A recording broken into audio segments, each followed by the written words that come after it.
the master shot out a leaf, intending to assassinate the girl, but the girl easily sensed it. She then picked up a wooden stick and counterattacked, forcing the master to retreat repeatedly. The master immediately realized this girl couldn't be left alive, so he used all his strength to launch his deadly move, but it was blocked by the girl. Even the Lingshan stone, bestowed by the Buddha, was shattered by a single strike. At this moment, the master realized how powerful the girl was. He couldn't kill her, so he cast a binding spell on her head, and lied, telling her that it was a treasure to enhance her cultivation. He then urged her to hurry down the mountain and go home. However, as soon as the girl left, the master clutched his chest and spat out a mouthful of blood. He couldn't help but sigh at how terrifying the girl was. Meanwhile, the girl had just returned home, and saw her beloved mother kneeling in front of the clan leader. She immediately stood in front of her mother, trying to protect her from these bad people. Her grandmother, however, pointed at the girl's forehead, and cursed her as a wild child without a father. If it weren't for her mother becoming pregnant out of wedlock and giving birth to her, the family's reputation wouldn't have been damaged, and their fortunes wouldn't have fallen. She then demanded that her mother marry the bodyguard, Sun, to maintain their position. But Sun was a man who was always flirting around with women. The woman refused to marry him at all costs. At this point, the clan leader spoke.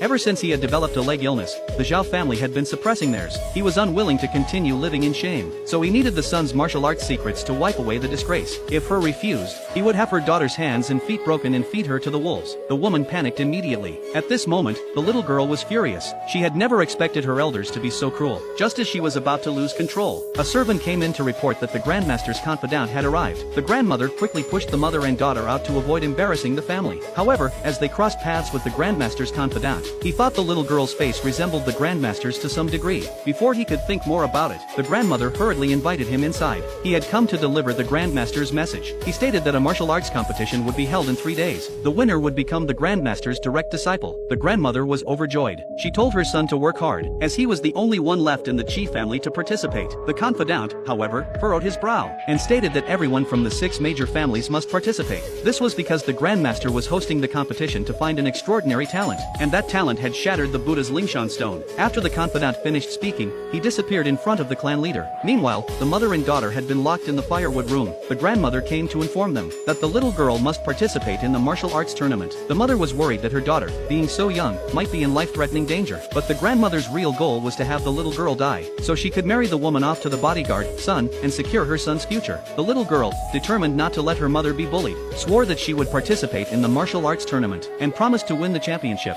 so her mother could live a better life. On the day of the tournament, the master arrived early and stood on the second floor. He thought that even though the little girl's power was suppressed, she should have no problem handling the ordinary skills of the 6 major families. At that moment, the Zhao family leader saw the mother and daughter. He directly mocked the grandmother for still letting the woman compete despite her being an old cripple. The grandmother immediately felt that the mother and daughter had completely embarrassed her. Just then, the Grandmaster's confidant arrived at the scene. He announced that all contestants had to pass the spiritual stone test before entering the tournament. When the little girl placed her hand on the spiritual stone, she found that the stone remained dull and lifeless. The crowd immediately began to mock her, saying she wasn't qualified to participate. But just then, the spiritual stone suddenly began to glow.